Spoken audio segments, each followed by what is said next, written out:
So I know it was hard watching that. Yeah, I got a little teary-eyed just now. Here. I feel bad for Lauren of the past. Thank you. Share with me what's creating the tears right now. I really wanted to have that conversation and understand where he was coming from, but I couldn't. I couldn't even hear him in that moment anymore because I didn't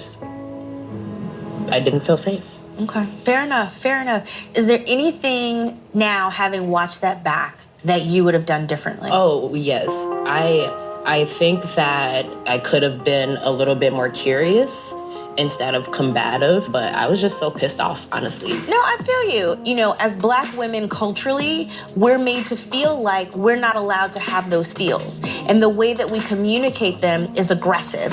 And I don't agree with that. You see what I'm saying? No, I understand that completely. I definitely kept that in mind throughout this whole process. I didn't want to be the quote-unquote angry Black woman because I'm not angry. I'm not an angry person, but I know that any change of emotion can put me in that box.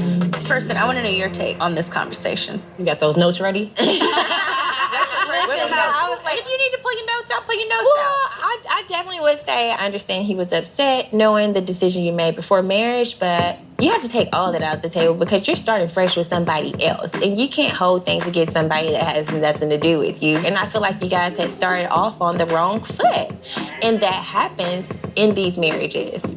Looking back at this, I do think I did an okay job at verbalizing what I'm feeling, why I'm acting like this, and why I don't think it's productive to have this conversation. You did. And it was Claire. Tell me, you did. What would you have done if you were in her? I don't know. I feel like she was advocating her own needs. And I think when you say that you regret not being more curious, well, how can you be curious when all that you're feeling is emotions, right? Like that you can't switch your brain like that. And so being gracious with yourself, realizing I advocated my needs, I spoke them, I vocalized them, they were heard, they just weren't met. Yes. There's nothing you could have done. I agree, wholeheartedly. I feel like we need to snap or something and move on, because I can talk about this all day long.